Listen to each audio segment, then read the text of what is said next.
네, 오늘은 11월 마지막 주와 12월 초에 신문에 나왔던 자동차 정보를 기반으로 한번 공유 드리겠습니다. 첫 번째는 매일경제에 나왔던 신문 내용인데요. 반도체 수급난에 중고차 시장이 반사호황이라는 제목입니다. 제가 반도체 이슈 초반에도 한번 말씀드린 적이 있는데, 이렇게 신차의 납기가 길어질수록 중고 시세가 많이 올라갈 거다 한번 말씀드린 적이 있었거든요. 예전에도 요거랑은 좀 다른 사례긴 한데, 모닝이라는 차량이 초반에 나올 때만 해도 경차가 아니었어요. 1000cc 이하로 이제 조건이 완화가 되면서 그 모닝이랑 차량이 초반에는 소형차였다가 경차로 편입된 적이 있어요. 그 시기에 수요가 이제 예전에 그때만 해도 마티즈라는 차량을 보던 사람들이 많았는데, 마티즈를 살려던 사람이 좀 더 넓고 큰 모닝으로 많이 이어지다 보니까 그때 차가 나오는데 한 4개월, 5개월 정도까지 걸렸을 때 중고 시세가 신차급으로 오른 적이 있었거든요. 그러니까 그런 걸 경험으로도 있었지만, 지금은 그거보다 더 심각한 상황이다 보니 아마 중고 시세가 많이 오를 거라고 생각을 했는데, 실제로 개인적인 사례로도 제가 장기 렌트를 이용을 하다가 7월에 인수를 할 때 그때보다 지금 시세가 한 300~400 정도 이상 더 올랐어요. 그래서 이런 식으로 현재 중고 시세가 많이 오르고 있다는 거고요. 주식을 하시는 분이라면 K카 주가가 많이 올랐다고 하는데, 아마 신차 장기 렌터카 쪽에서도 지금 차가 반납이 들어오면서 예상치 못했던 수익이 더 많이 생기고 있거든요.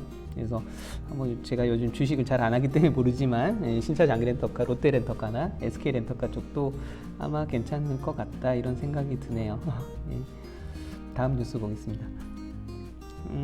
현대차 팰리세이드가 아부다비 경찰차로 됐다, 이런 거고요. 일본 차가 주였는데 현대차가 점점 커지고 있습니다.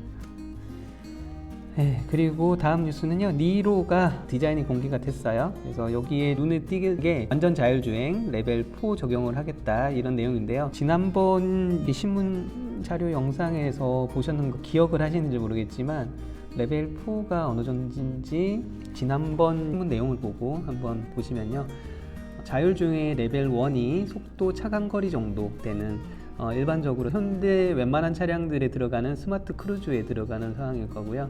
특정 상황에서 보조 시스템이 작동하는 것까지는 일반적인 차량에서 들어갈 것 같고요. 그 다음 레벨 3부터는 제한적인 조건에서 자율주행, 이게 아마 현재 차량에서의 고속도로 주행 보조 이런 게 레벨 3 정도 되는 것 같아요.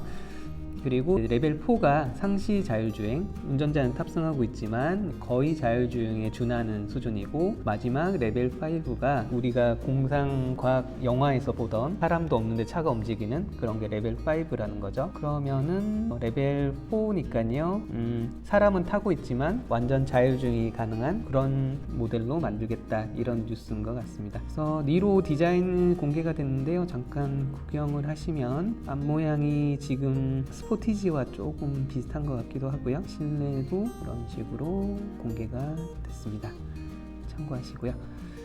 다음 뉴스 볼게요. LG전자가 예전부터 이제 전기차 부품의 웬만한 부분을 다 만들고 있었는데, 그러다 보니까 지난 시간에도 말씀드렸지만 LG전자가 올해였나요? 상반기였나?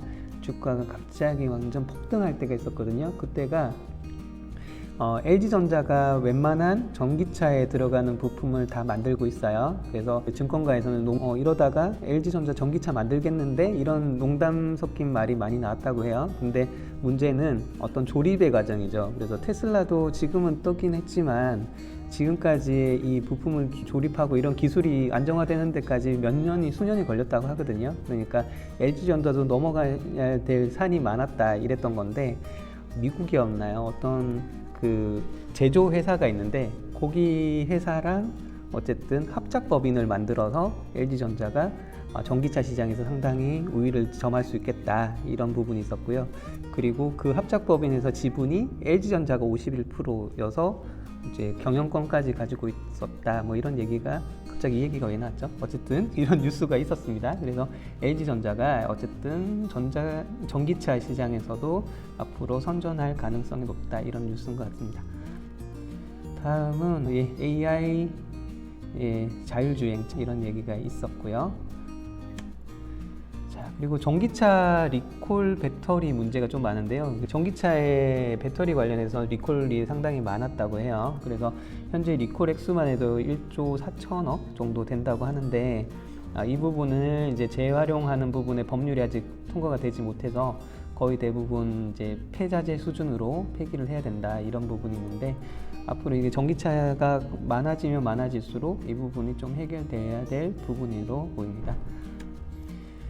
자, 우리가 보통 테슬라만 알고 있는데요. 그 전에 신문으로도 보여드렸지만 현재 전기차 시장에서 가장 큰 시장이 중국 시장이에요. 그러다 보니까 테슬라도 테슬라지만 중국에 있는 웨이라이라든지 샤오펑, 리쌍 이런 전기차 회사가 국내에서는 많이 유명하지는 않지만 규모나 기술이 생각보다 많이 발전을 했다고 합니다. 그래서 뒤에도 아마 그런 비슷한 뉴스가 나올 텐데요. 중국 시장이 생각보다 크다, 이런 부분이에요. 자, 그리고 지구공이 외관 이미지 정도 좀 오픈이 된 것 같아요. 차량 가격이 대략 한 1억 초반대부터 뭐 1억 후반대 정도까지 된 것 같다고 하고요. 그러면 일반적으로 많이 판매된다면 1억에서 한 1억 4천, 5천 안팎 차량이 제일 많이 판매될 차량일 것 같아요. 이것도 외관 디자인만 좀 오픈이 된 것 같은데요. 대략 이렇게 좀 스마트하게 지구공 디자인이 나올 예정이라고 합니다. 네, 그리고 전기차 보조금이 내년부터 줄고요. 아마 그러면 하이브리드 쪽도 좀 줄지 않을까 싶긴 한데요. 어쨌든 전기차는 키워야 되는데 보조금은 줄고 있고, 이런 상황입니다. 다음으로 일단 넘어갈게요. 저번 뉴스와 비슷하게 전기차 아니면 반도체예요. 네, 삼성전자가 차량용 반도체에 대해서 5G 기반으로 이렇게 하겠다, 이런 거고요. 이게 이제 속도가 빨라지고 하면서 이제 자동차의 기능이 좀 더 많아진다는 건데요. 여기 내용을 보시면 좀 깨지긴 하는데, 내연기관 일반 휘발유나 경유차 같은 경우는 반도체가 한 200개가 들어간다고 하고요. 전기차는 400개, 500개, 그리고 자율주행을 하기 위해서는 한 1000개에서 2000개 정도가 들어간다고 해요. 그래서 앞으로는 이런 자동차도 전자제품처럼 반도체 시장이 좌우를 할 것 같다, 이런 내용인 것 같습니다. 자, 아까 앞서 말씀드린 것처럼 전기차 볼트도 배터리 교체에 대한 리콜을 시작한다는 내용이고요.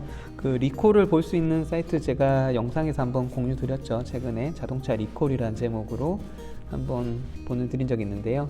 자동차 리콜 센터에 들어가셔서 혹시 본인이 여기에 해당되는지 안 되는지 모르겠다고 하시면 제조사는 이걸 성실히 알려준다곤 하지만 소비자 수준까지 잘 안 갈 때도 있어요. 그러니까 본인이 스스로 조회를 해보시면 될 것 같습니다. 사이트는 자동차 리콜 센터라고 검색하시면 사이트가 있거든요.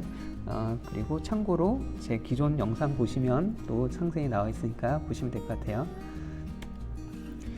네, 기아 자동차 제네시스가 미국에서 역대 최다 판매를 했다고 해요.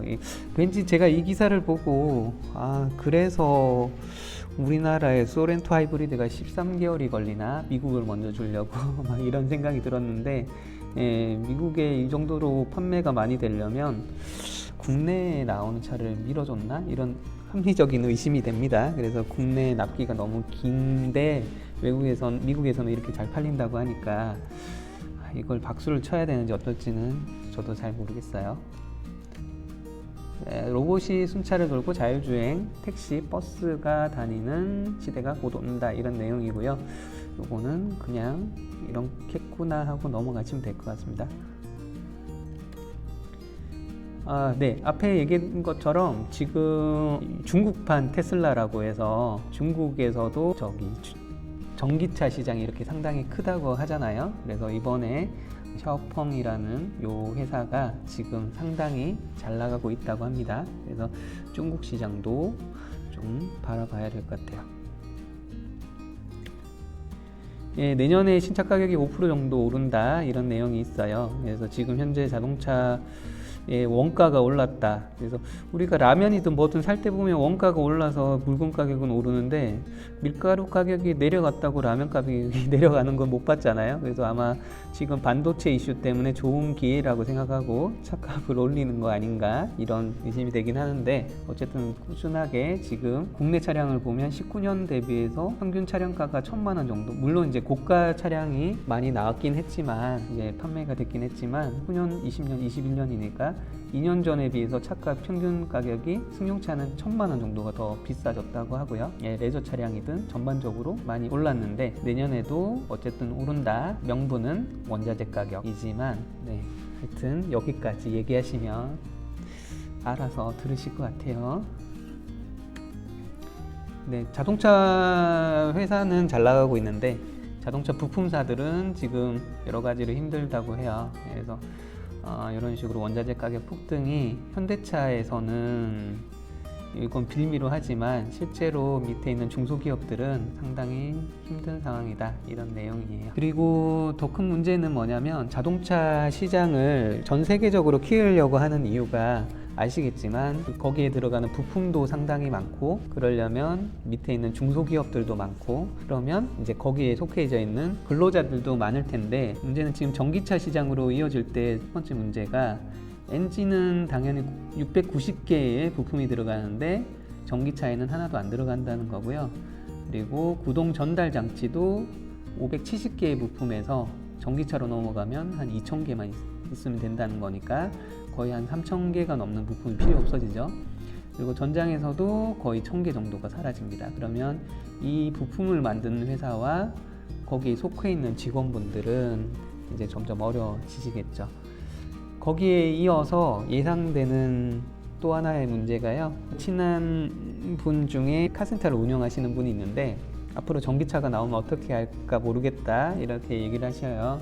부품 자체가 많이 달라지고 이렇게 하다 보니까 그런 건데요. 실제로도 벌써부터 전기차를 앞서서 하고 있는 제주도에서 전기차 비중이 5%가 넘었을 뿐인데 카센터들이 거의 한 60개 정도 되는 정비소가 폐업을 했다고 합니다. 그래서 이게 우리가 정비소와 이런 공장에 계신 분이 우리랑 무슨 상관이 있겠냐 그럴 수도 있겠지만, 이건 생각보다 이 속도가 빠르면 가파를수록 조금 심각해지는 문제가 되지 않을까 싶긴 합니다. 정부가 알아서 하겠죠. 예, 어쩌다 보니 명언이 하나 나는데요. 좋은 명언 하나로 이번 시즌을 또 마무리하도록 하겠습니다. 그래서 남들하고 비교하다 보면 끝도 없으니까요. 그냥 나만 잘하면 될 것 같습니다. 예, 이번 시간도 이걸로 일단 마무리하겠습니다.